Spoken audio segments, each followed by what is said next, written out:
Welcome to Trust Us, We Know What We're Doing. I'm Sledge. And I'm Hammer. And this episode, it's Season 2, Episode 10 of the classic Sledgehammer series, Hammeroid. Hammeroid, yeah. I mean, I'm so glad that we finally got to Season 2, and I think we've already got off to a really strong start. And midway through the season, I think this is probably where it hits its peak. This is indeed a classic. As you guys already know, I've watched this when I was a kid, when it first aired back in the 80s. And I've seen all the episodes, but if there's one episode that really struck a chord with me as a young, geeky teen, it was this one. I think it's the concept of a guy that gets turned into a robot cop of some description. It's just brilliant. Yeah, I mean, it's spun off so many similar stories, but Yeah. I mean, no one's really ever done the RoboCop concept, if you will, the same way Hammeroid has. No one has exceeded this. No, they've tried and it's never been quite as good. I mean, the last one I heard was sometime around. I think they tried. I think it might have been someone tried to remake this as like a serious dramatic movie, but it didn't do that well. I think it was something in. Yeah, wasn't it Paul Verhoeven? No, I'm trying to think of his name, but it was sometime in 2014, and it just didn't work. Right. I think it took itself way too seriously. Yeah. But either way, this is a classic comedy series, and okay, so. Before we get into it, what did you think of the episode? I mean, it's brilliant. I think this is an episode that's actually more famous than the show it came from. Yeah. Yeah, so I think this episode is just... You just talk about the cultural influence, first of all, is that it's almost better known than the show itself because of the robot cop concept. It's so versatile a concept. I mean, this one plays it for laughs. I mean, but you could do so much with it. Yeah, I mean, you said they were trying to make a straight adaptation. I'd be really curious to see what that's like. Yeah, because you could explore, how does being put into say. In this one, it's almost very obscure about how much the body is prosthesis. It feels more like an what you call it? Is an exoskeleton? Yeah, it's more like the Borg, or at least the Borg in the early episodes of The Next Generation. Which is ironic you bring that up, because there is a very famous Star Trek actor in this. Yes, there he is. So we'll wait to do the drop there. But so I didn't really grow up with Sledgehammer, so I came into this pretty late. But yeah, I already knew about this episode, and I think it lives up to expectations. It's exactly what it was trying to be. Yeah, I was a little bit hesitant about revisiting stuff from my childhood, because there's been plenty of times when I'm being like, yeah, this thing's silly, and but it's fun as a kid, and then you watch it and don't that's a bit shite. And this whole thing with Sledgehammer, I thought, this is going to be one of those series where I'm just going to hate it. It's just not going to age well. But if anything, I think it's aged a lot better than many contemporary shows of its time. Yeah, I think I told you that it reminded me of Police Squad. Yes. With, Leslie Nielsen. Leslie Nielsen, yeah. Directed by the Abraham Zucker's team. And honestly, there's just something so delightful about this kind of old school visual humor, slapstick. It's great. I really do enjoy both Sledgehammer and Police Squad. Sadly, there is no robot cop in Police Squad. No. Oh, but could you imagine Leslie Nielsen playing that role, though? He'd be great. Oh, God. As long as it's 80s Leslie Nielsen, not late 90s Leslie Nielsen, where he was just being in every parody movie and they just got progressively worse. And it's a shame that Mel Brooks kind of went out with Dracula Dead and Loving It, another Leslie Nielsen, which was just not good. Yeah. Really should start getting into this episode. I did notice that the writer of this episode was Gary Walkow, who apparently has been making a lot of movies. He's been an editor for years, and he's still making movies today. And the director is Ron Friedman. I think I'm mispronouncing that. And he's actually one of these guys that's just done a ton of TV, and he's written for so much stuff. According to the Wikipedia, he has written over 700 hours of episodes for many TV series, and he actually helped create the G.I. Joe and Transformers cartoons for American television. Oh shit, what are we gonna do now? Ah. And so when did this episode air? I didn't look that up. This episode aired in November 26th of 1987. Yeah, so there really was nothing out there like... I mean, I think Terminator, yeah. Yeah, it was Terminator, it was 85, 86? I think so, yeah. It's been a while since I've did a deep dive into the Terminator series, and after a lot of those sequels... I'm very upset that when I googled it, Dark Fate showed up first. 1984, so... I like Dark Fate.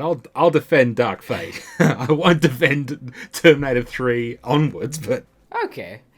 That's good, actually. Yeah, so other than Terminator, there was nothing, especially in 1987, there was nothing like this. Yeah, I mean, the robots didn't come back in a big way until probably Terminator 2, and that was like 91. Yeah. So there's just this big gap where there's like no real robo representation, I guess you can call it. Yeah, you only had Star Trek, so your Data and stuff. Yes. Very humorous indeed. Hysterical, in fact. Oh, yeah, I guess that was... They had... Well, no, the timing wouldn't have been right. But like cyborgs, it's a totally different thing. Oh yeah, I guess the Data probably did predate this, but I reckon that was probably just a coincidence. Yeah, true. Either way, shall we start going on to the episode then? Yes, we should. We start off with the now classic Sledgehammer opening with the lovely gun. I'm just trying to remember I did actually get this name to get it. By the way, so Star Trek Next Generation was September 1987, so maybe we wouldn't even have Data if it wasn't for Hammeroid. Ooh, wow, yeah. I mean, they probably were in production around roughly the same time, but you know how like studios and that are. They tend to crosstalk and stuff like that. There's always going to be someone going, "Hey, have you heard about this robots they got in this show?" Because, clearly a show this, they had to had a lot of pre-production, making the costume, all the props. And... Yeah, so what was it like? You were around at the time, just the amount of hype that Hammeroid got, and like the action figures and all the cartoon tie-in, which we could review at some point. Maybe. I don't know. It was... I think it might have been one of those things that was bigger in America than it was, at least I remember over here. I don't remember... Sledgehammer having the huge impact over here, which is a bit of a shame. I mean, I've seen some of that stuff go up on eBay, and it's way out of my budget. Yeah. And I'm just happy, I got the DVD of this, and I was able to, even I just looked at the DVD, and this is no joke. The DVD for the second season of Sledgehammer on Amazon is currently at $80. Like, holy wow. Shit. Yeah, I mean, I just can't think of any other... comedy is definitely underappreciated in terms of... It definitely is. A cultural achievement. And really, other than Kung Pao, which, as we all know, won 2 Academy Awards. Yeah, that was a shock. That genuinely is a shock. The look on Steve's face is like, I play that back on loop occasionally. I know. It's so funny because he shows up in character, in costume. He's still wearing the robes. Because he was like, no one's ever even going to notice me, but, maybe if I wear the costume, people at least remember, oh, he's the Kung Pao guy. And then he had to go up on stage. It was amazing. Yeah. Of course, he tried to outflex Jack Palance by doing, one-arm push-ups on stage, and then doing the classic no-arm push-up on stage. And amazing. The roundhouse kick. I was so worried he was going to screw that, but he nailed it. No. Look, I've been studying that. I don't want to say it was wire work, but it was a little bit too rehearsed. A little bit too rehearsed. I don't know, because he looked so shocked that he won. Yeah, he won Best Actor, so we know he can act. Anyway, enough of, Steve Odekirk's just magnificent and completely unexpected Oscar nods. We open this episode with a man in a grey, what would you call it, like a tweedy kind of jacket with a newspaper. He's wearing a grey overcoat. Who reads newspapers? And he looks very ominous, and he's got a black bag on his head for some reason. Yes. Is he Jason from the second Friday the 13th? Or maybe it's the first one. Yes. The first one is Jason's mother. Oh, that's right, yeah. So it's the second one, yeah. Yes. And the ad on the bench he's sitting on says... Bag of barium.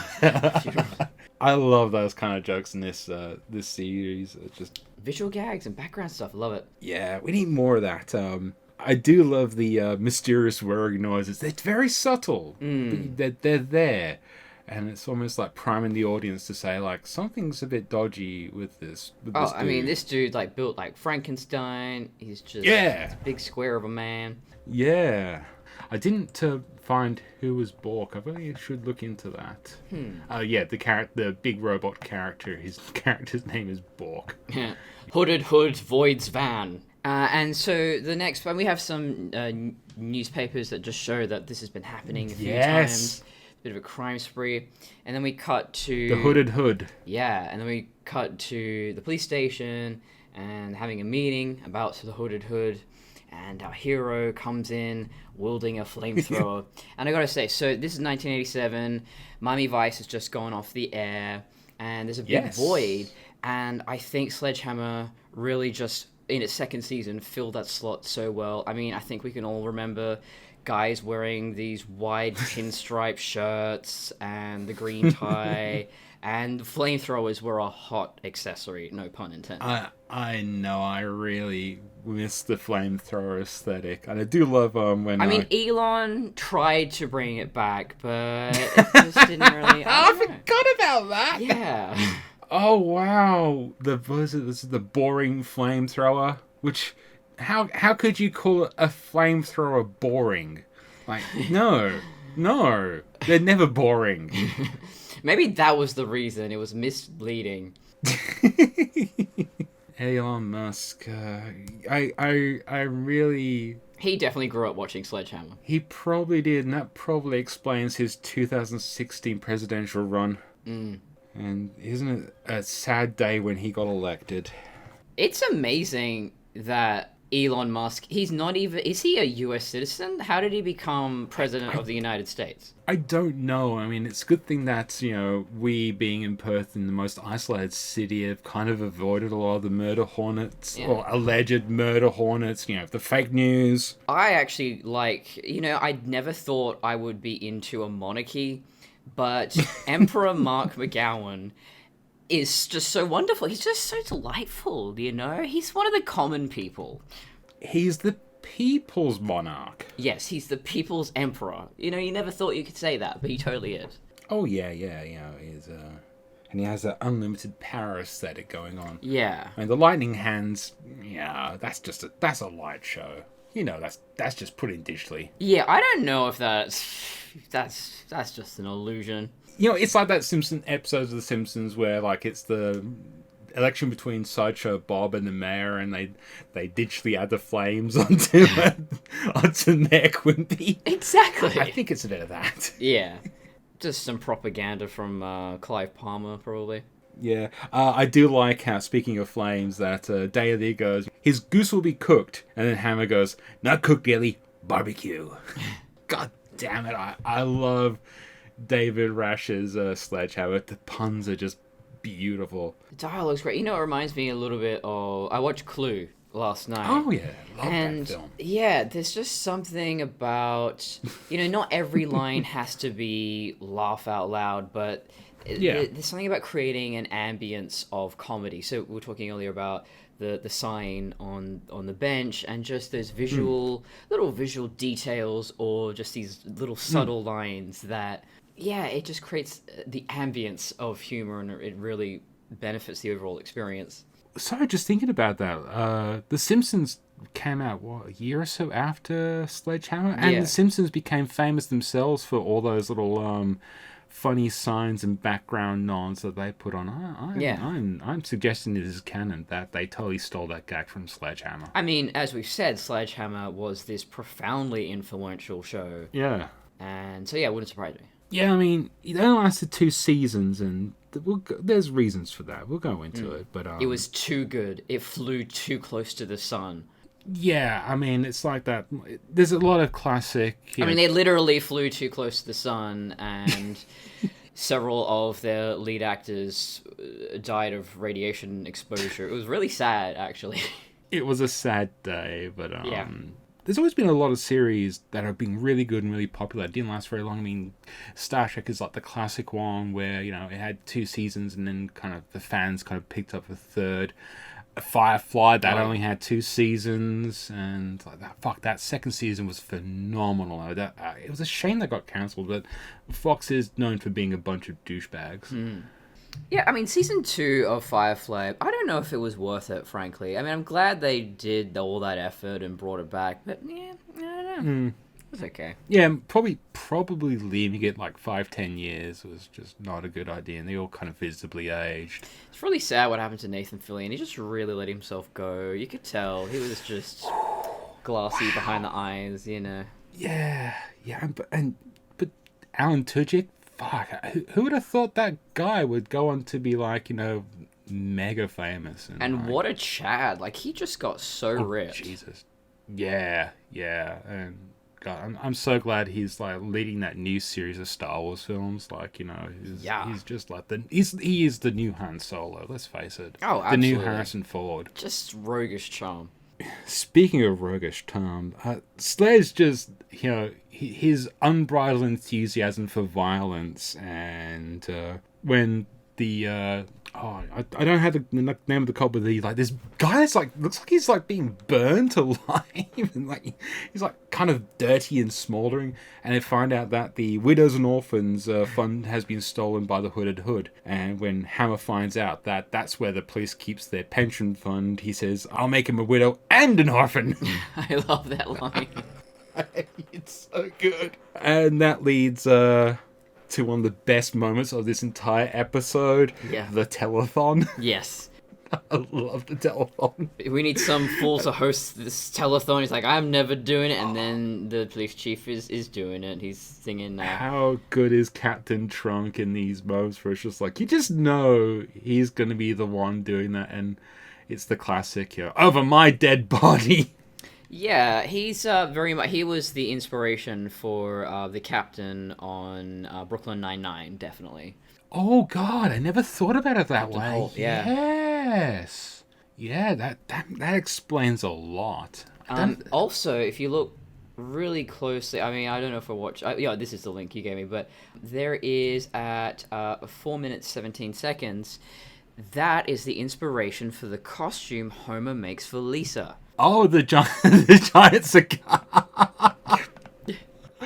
Oh, I love that. And then the guy in the Tarzan with the lizard puppets. I don't understand. So, well, okay, Tarzan. It's more like just like a generic strongman. Sort of thing. God. No, that was the inspiration for Kraven the Hunter, and You just know that, like, the production staff just went to the props department and the costume department and just said, give me everything. yeah, just blindly grabbing things. And then the props owner goes, everything? And then the props master went, everything! So, oh yeah, they just threw so much shit at the wall for this, and it's just so charmingly dumb. And then, I love the grandiose Daily coming in with the number, and it's just a number. It's just $3 added to the total. Yep. But props to them. They managed to raise $287,003. Yeah, it's not nothing, guys. Apparently, it's going to take them 500 years to get half the pension fund back. So, just how much money did these cops have in pensions? And just how much was this robot managed to steal in 1 second? Because it's never there's no such thing as internet banking back then, so this had to be a physical. Oh yeah. He had to lift this money, and that's a lot of dough. So I think it's in later minutes the crime total was something like 600 million, something crazy like that. But we'll get to that. Well, no spoilers, but there's a reason why they're so efficient and productive. Well, when you've got someone like Hammer on the force, all the crime statistics are going to go way down. There's the classic episode where Hammer points a gun at a crook and forces him to beat himself up. You reckon a real cop, especially in America, you reckon they could do that? From the reports I've been hearing across the interwebs, I think that's something they actually do now. This is the problem with a lot of satire in modern day terms. Things like this, which are deliberately silly and fun and kind of poking fun. I mean, let's face it, this was a comedy, Dirty Harry, which was like one of the biggest cop films of the 70s. I think this came out at the same time as like the fourth Dirty Harry film. So yeah, so you got to remember sometimes satire becomes reality because people don't know it's a joke. Yeah. Even something as absurd and brilliant as Sledgehammer, it's like... Yeah, I mean, Elon Musk is trying to equip the American police force with flamethrowers. Have you heard about that? I know, but it's probably good for the protests. You keeping... a flamethrower only has a certain amount of distance, but it's also got like a... it's one of the things you do not want to get near. I mean, now Texas has become a permanent permafreeze. Oh yeah, it actually might. It just might keep people warm. Honestly, send in the National Guards just to melt the driveways. Yeah. Move along. I just don't know what the lifespan of a flamethrower is, because I know they weren't. They were pretty quick to go through it in World War II. I mean. My only experience comes from Alien, so... Oh, yeah. If it's an Alien one, yeah, it's going to last forever because, unless it's dramatically convenient. I am so glad that Ridley Scott was able to make his third Alien prequel and just bring it to a nice close... How amazing that was truly amazing. Yeah. Look, I've been critical of those movies, but I do genuinely enjoy Covenant. I was very hypercritical of Prometheus. But Alien Paradise was just knocked it out of the park, I think. It just, like, the whole time, I've been studying those movies for years, and, me and my guests were just like, what is this? Where is this going? And it turns out it was all going somewhere. It all made sense. Wow, did not expect that. Well, I did like how they brought Walter back, even in just a small part. Yeah. I mean, Fassbender's, once again, I lost count of how many androids he was performing as, and with unique... I think, or 5 at one... Technically, there was a disembodied AI in the ship that he took over, so there's technically 5. Oh, that's right, he played father for one point, wasn't he? Jesus. I lost... He's such a great actor. You just tend to get so absorbed into the... Oh, you just believe him, absolutely, yeah. I was actually most excited for Milburn and Fifield to come back, because, that was the most controversial scene in Prometheus, is the whole vagina snake thing. I'm sorry, I still hate those guys. I guess they were redeemed. Yeah, but at least it made sense, like, why... That was just such a long... game they were playing where they were setting that up in that movie, and then it paid off in the third one. I mean, it doesn't change the fact that the original scene is stupid, but at least we know where it was going now. Yeah, I just wish they could have used that plot contrivance to bring back old what's her face, Charlize Theron's character. Yeah, Vickers. I mean, we got Shaw back. Vickers, that's it. It was nice to see Noomi Rapace back again, but I guess. I don't know, there was just no way to bring back Vickers, whatever. Oh, shit. I think I remember now why she couldn't do it. They were doing, was it Furiosa 3? Oh, yeah. damn it. Yeah, that. True, they were being filmed at the same time. Yeah, I mean, fucking George Miller's been knocking those Mad Max movies out of the damn park, and I hope Rick's somehow managed to catch up with all that. I mean, Jesus. Yeah, lots more movies for him to cover. Yeah, I mean, geez. Because I thought, by the time it reached Fury Road, and it felt like there was not going to be another one for a while, because there was just all that delays with the Furiosa spin-off. But man, I'm glad they're like double backing on that and making some really great films in that series. Yeah, I was worried about turning Mad Max into this major Hollywood franchise, but it's really paid off. I think this is saving cinema. Well, I mean, it kind of already was after Roadworks. I mean, this has always been my gripe with Beyond Thunder. I think we're getting a bit off track, but Beyond Thunderdome was always a little... Yeah, we need to get Beyond Thunderdome. Yeah, I think we're just going to get Beyond Thunderdome. Anyway, so I love that we get cut to the cheap 80s pixelation, which was such a staple for a POV version of a robot. And yeah, like Westworld, Predator, we've seen this before. Yeah. So, Sledgehammer couldn't be perfectly revolutionary in all aspects. No, it still ultimately was kind of a cheap TV series, which is a shame, but there's been some great cheap TV series that have been very culturally... like this one, it's amazing that something so low budget that was just fun and silly comedy, I mean, especially this episode just really, hit a cultural nerve at the right time. Yeah, and... we would not have the look of Daft Punk if we didn't have Hammeroid. Oh yes, I did look at that helmet thing. I was there going, the silver and the black visor. It reminded me of something I couldn't place. But Daft Punk. Yeah, Guy Delman Christo, I think is his full. I don't remember his full name. But he said that he was watching this particular scene and just seeing all those kind of disco stage lights behind the robot, and it was just in that moment that he was like, yeah, I gotta do this. There is some pretty impressive color cinematography towards the later end of this episode. Truly, truly great. I mean, we are only 6 minutes in, and it's just... I know. It feels like it's been a long time. I'm gonna have to cut some shit out. Look, there's just a lot to cover with this incredibly influential episode. Yeah. But this is the first reveal that I should put my notes.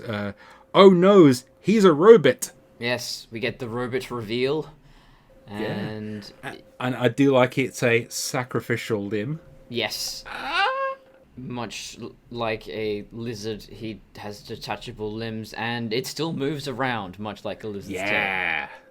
I do like that as a plot point in this, like the you see another robot fiction where it's just like, if a robot loses a limb, it's almost that thing of like, oh no, I'm forever damaged, or like, it's almost that thing where they have an emotion about it, where this robot's just like, yeah, I lost my limb, but you know what, I've done the job, I can always go get another one later. Yeah, unlike a lot of robot fiction, this one doesn't lose sight of the fact that it is a robot and how a robot thinks. Yeah, I really do love that. But I also really love, my note here is Hammer doing bits. Yeah, so he gets into thumb wars with the detached arm in the office. He just does all sorts of stuff. Yes, that's slamming his the robot grabbing his tie, slamming on the desk. So great, a lot just physical comedy.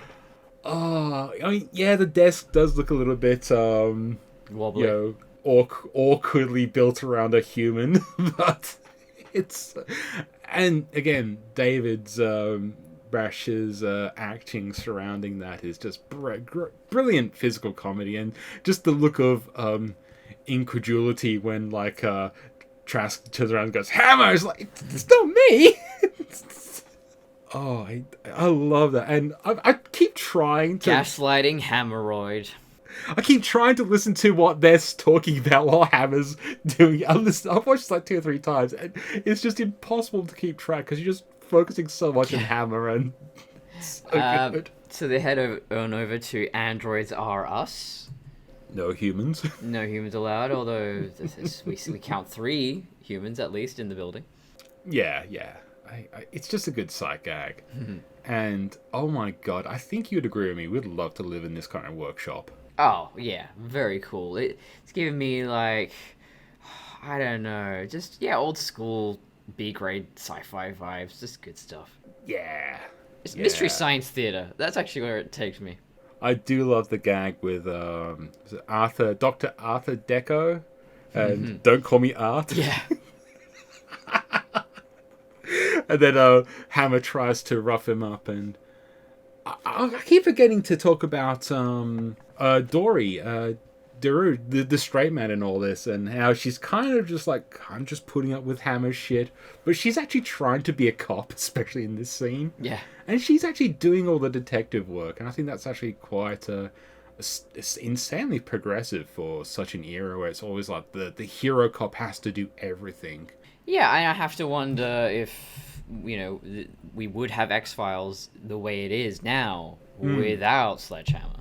Yeah, no, I think Dory Doro is definitely one of those prototypical, especially for a time, the prototypical competent female. Scully type, yeah. Yeah, and she's genuinely actually a really nice person, and she's phenomenally well acted. Anne Marie Martin, who plays it, does a phenomenal job in this, especially considering she's probably there going, this is even more absurd than what we normally do. We do a lot of dumb violence, but now we've got robots and shit.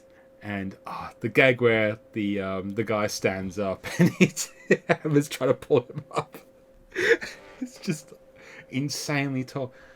Just, what if it was Dory that became the robot cop instead of Dave? Yes! That would be interesting. It might have actually made Hammer try and confront his, dumbass-ish, buffoonish ways, especially if he was... Let's face it, he would have been the one that would have caused whatever incident that would have happened. Yes. Yeah, that would have been interesting, It might not have worked in this show particularly, this being Sledgehammer being the central character. And then the cartoon only went for like half a season or something, so... Yeah, it was done by Filmation. It wasn't that good. No.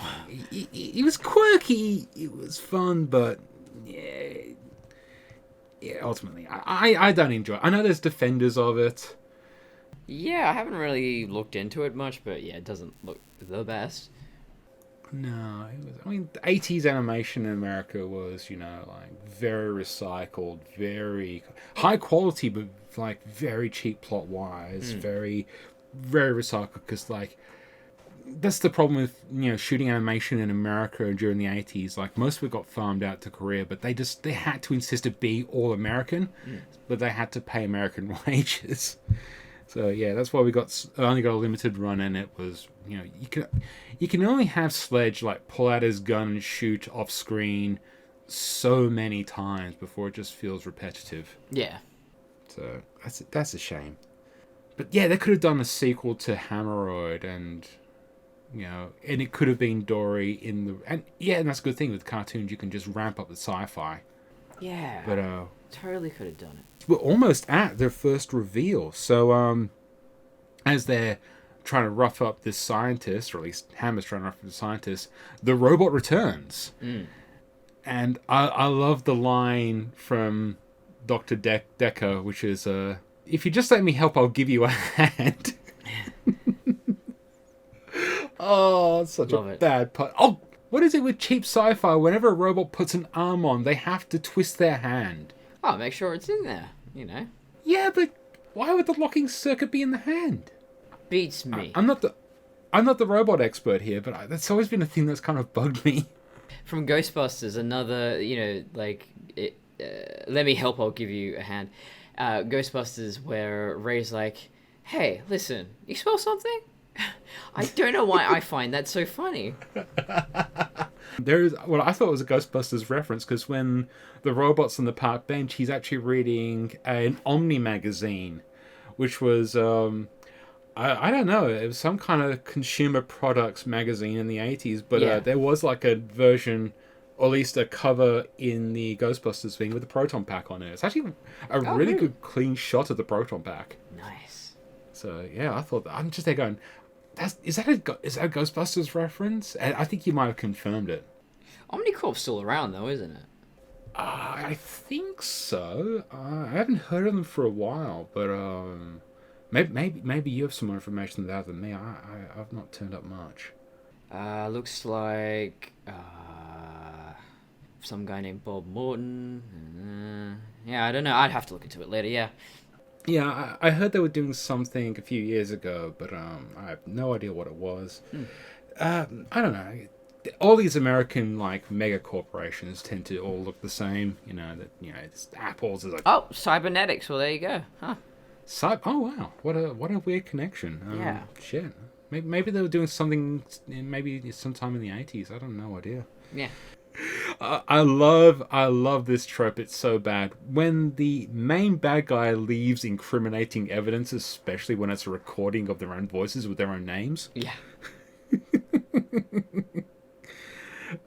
What's the line he says? I'll become the richest, most powerful person in the world, and then Hammer goes, "How will he become Bill Cosby?" Yes. That joke has aged very well. Yes, but like 90% of Knight Rider episodes are solved the same way, where a criminal's just like, and then I killed her. It was me all along, and then Kit's able to record it perfect. Also, when he records video, somehow it's from an angle he was not at. In fact, sometimes Kit is in the video footage. I guess I mean, I'm not going to play, Kit's advocate, but I'm guessing if he's, like, hacking the cameras and, maybe he's hacking cameras around him, yeah.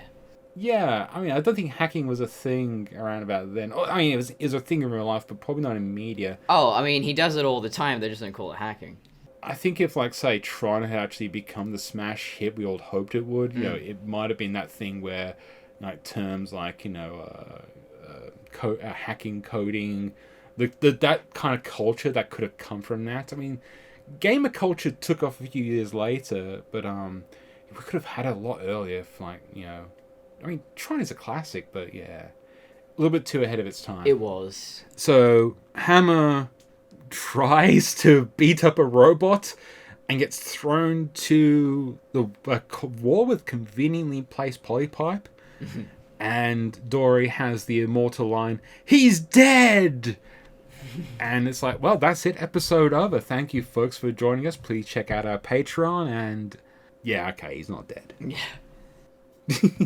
I do like a good fake out. The screen should have gone to black for like about 15 seconds. He's back and bigger and better than ever. He's got double shoulder pads. He's got a light on his head. He's got a visor. Oh, yes. He looks like Gizmo Duck from DuckTales. Ooh, and He does! He does! I'm glad they gave him two legs. As much as I think David Rash is like a very much he probably would be a method actor and he might saw off his own legs to get replaced by a wheel. He would probably be a little bit dodgy. Oh, I mean, apparently this costume, as it was just so hot and so difficult to move in. Yeah, they had a lot of issues with it.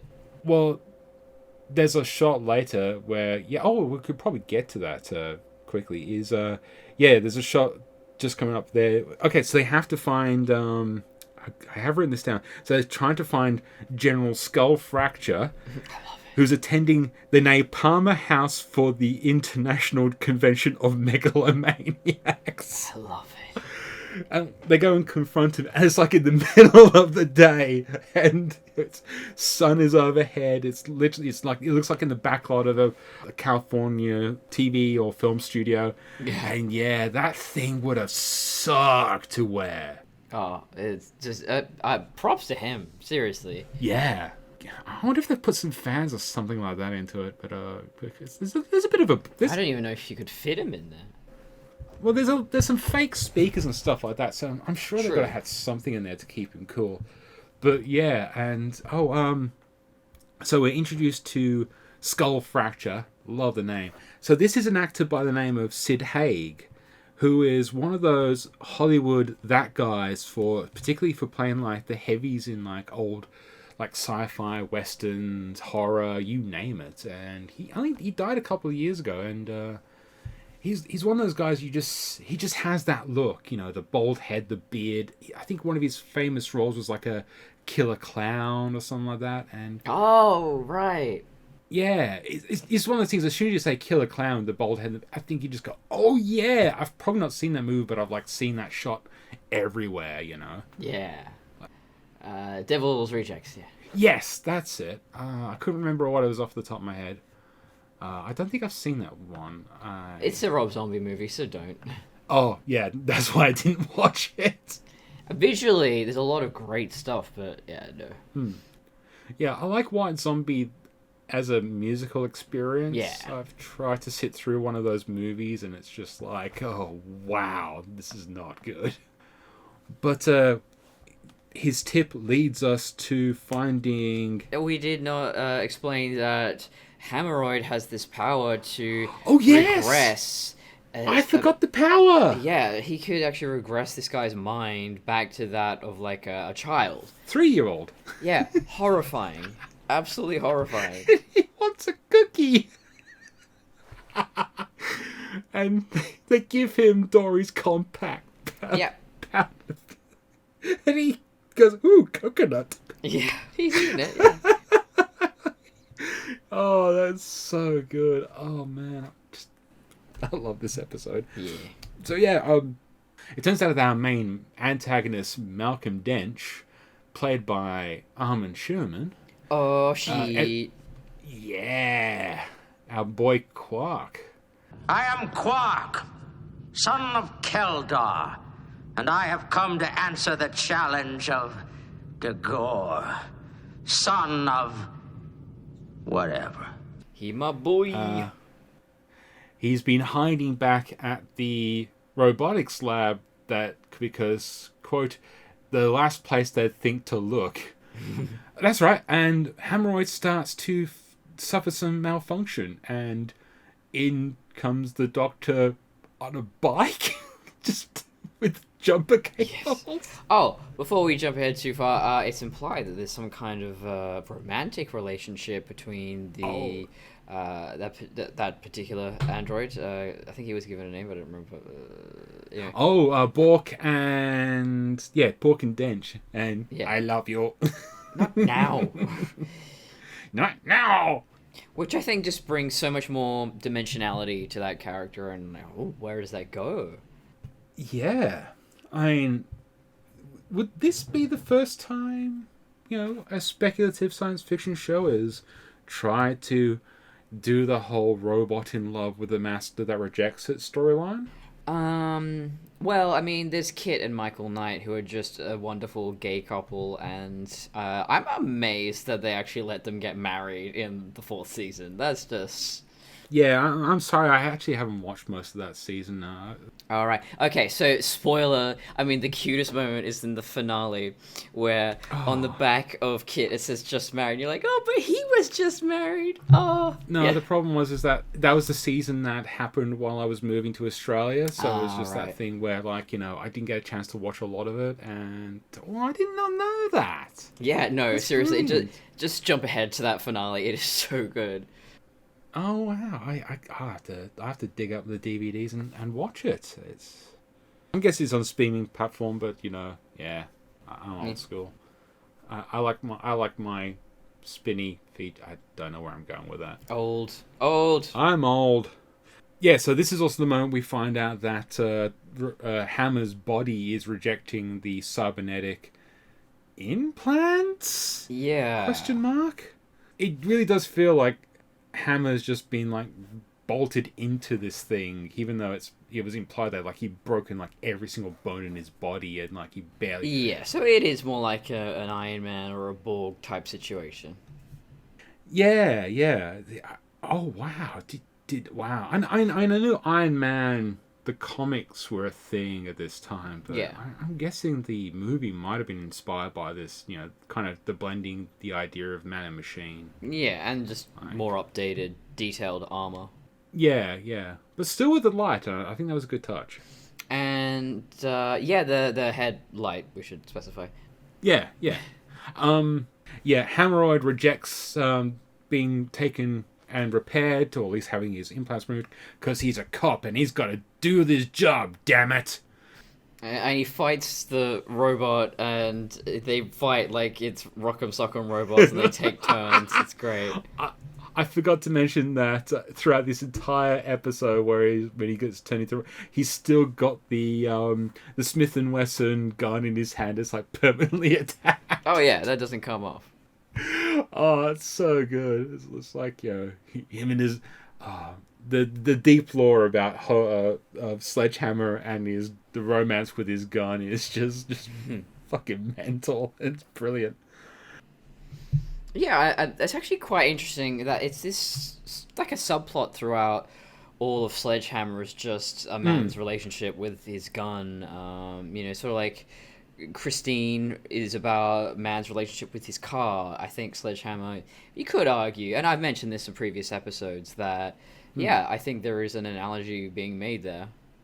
It's almost fetishistic, but it's like that kind of almost Bowderized or Disneyified kind of thing, where it's less about him having a sexual thing and just like, it's almost like his what's Linus from Peanuts, like a security blanket or a crutch. We've talked about this before, but it's still that thing where it's like now his security blanket is permanently attached. Yeah, and also I think that's, especially in this episode, representative of his masculinity, that we don't know the extent of the cybernetic augmentation. Maybe it is just surface level, but we've removed his manhood, at least from visibility, in terms of how his anatomy is, just conveyed through the costume, if you will. Interestingly enough, though, this is actually the first point in the series. They've always been hinting at the potential romance between Dory and Hammer. And in this scene, I think, especially when you're dealing with the concept of death and a loved one and stuff like that, spoilers later on, Dory says, "I never even told you." And it's like the kiss that brings him back to life. We'll talk about that. Yeah, I mean, later. it was this real will they, won't they for the whole first season. And I think this is the perfect episode for them to, finally break through that sexual tension, just admit their feelings for each other. So maybe him being permanently attached to his fetishistic object, maybe that's the... Well, I mean fetishistic as in like a totem. Yeah. Fetishism. Maybe him being attached to that is now, as that being like a completionist as part of his mental story arc, is what allows him to finally be open with Dory. Yeah, maybe. So he is returned back to his regular human form, but he still has the gun attached, but he doesn't have control over it. Oh yeah. He's arrested Dench. He defeats the robot through not logic. What was it? He does the whole you're a robot. You cannot feel love. He does. He prays. Oh my God! He Captain Kirk's the computer to death. Oh yeah, absolutely. He talks the computer to death like Captain Kirk. Yes. Oh wow! I didn't think about that. Steve Shires does a really good video on that. Captain Kirk's secret superpower, talking computers to destruction. That's just iconic. Yeah, I completely forgot about that. Oh, Jesus, this series has so many damn layers. It's amazing. Yeah. This is where the discontinuity happens, though, is because, okay, at the end of season 1, Hammer's responsible for blowing up the entire city and everyone in it.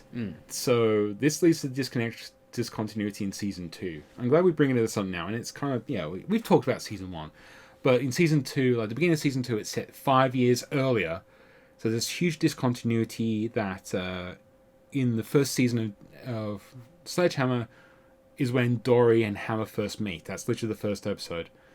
So I reckon that the explosion at the end of season 1 wasn't an explosion. It was a time jump. Oh. They time jump back in time. The continuity of the relationship is still continuing. They're still alone. And that's why the relationship can go forward. Ah. Yeah, I like that.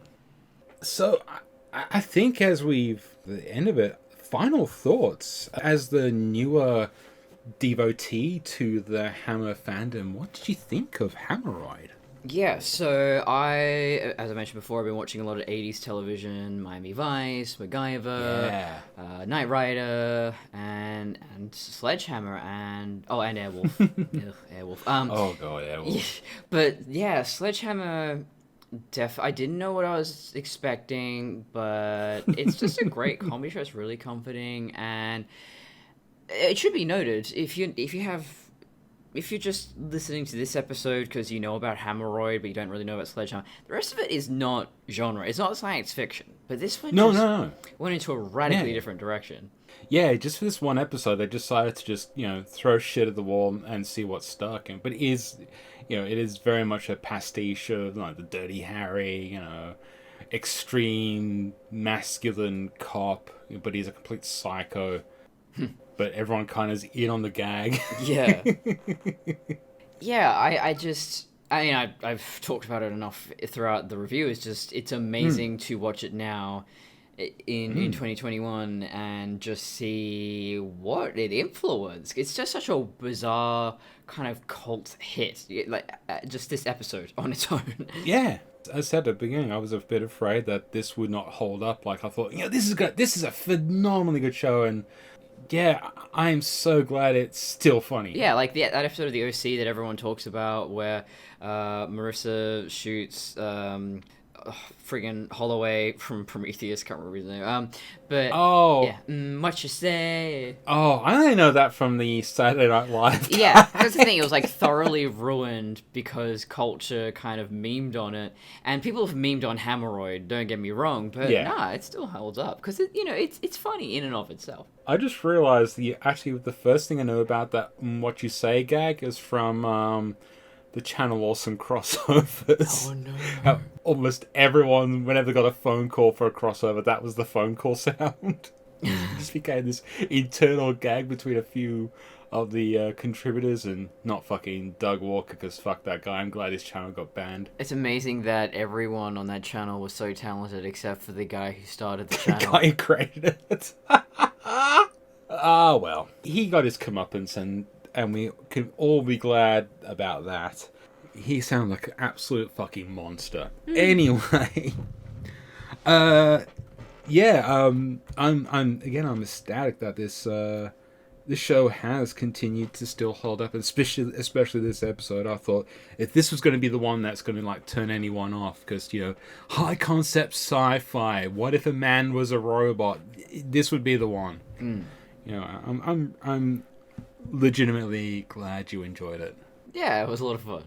And we'll have to do this again next week. So what's next week's episode? Okay, next week's episode is Season 2, Episode 11, Sledge in Toyland.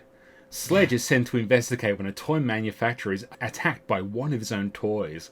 Ooh, maybe there's a bit more sci-fi than it. No, that's probably just, remote control. Very much Knight Rider or something like that. Yeah, actually, I just recently watched an episode where there's a toy bear that talks, and Michael... That's Teddy Ruxpin. Yeah, basically.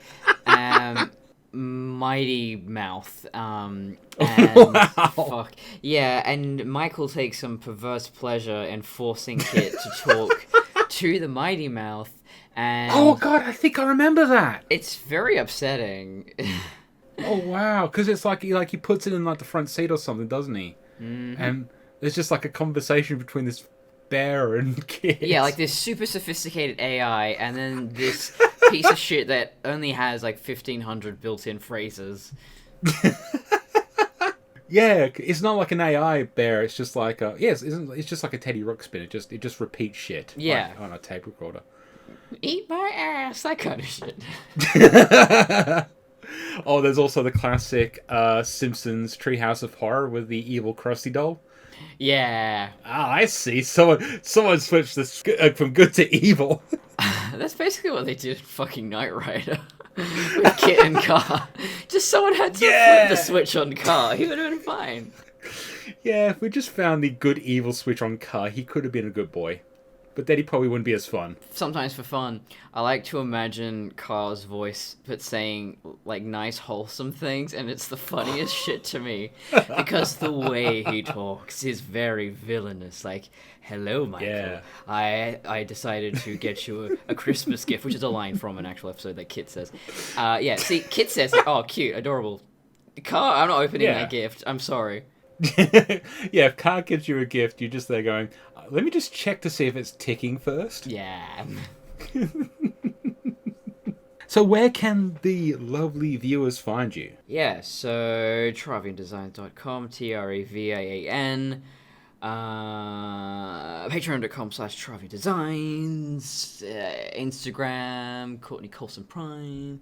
You're currently up to how many minutes in Alien Paradise? So we just did episode 15 with Ridley Scott. So yeah, that's Wow. Sorry, I forgot to mention Ridley finally. First time hearing about this. Yeah, so that's about Wow. to come out. Very exciting. Nice. So, That's a get. Yeah, minutes 15 through to 19. I'll be interviewing Ridley Scott. So Ridley Scott. Wow, I am flabbergasted. I bet he's very insightful for, having directed so many classics. And Oh, wow, amazing, yeah. I am literally speechless. And if you want to me bit speechful, go check out Fandom Crossing. I am most well known for doing the Academy Award-winning Kung Pao Enter the Minute. Yeah. We're almost at the end of that. But that's okay. I'm sure I'll find another Academy Award-winning comedy sometime in the near future. Oh, yeah, I'm probably going to be doing the Thumb movies, but I might not do them 1 minute at a time. I'm still deciding on that. It really depends if I can get Steve Odekirk on the line, because the guy's really busy. Oh, and I forgot to mention, I will be sure to ask Sir Ridley if either Thelma or Louise was the replicant, because I know many fans have been really keen on knowing that. Oh, I'm not sure if I really want to have that spoiled. I mean, sometimes the fun is just debating that. I'd love to know what he thinks, though.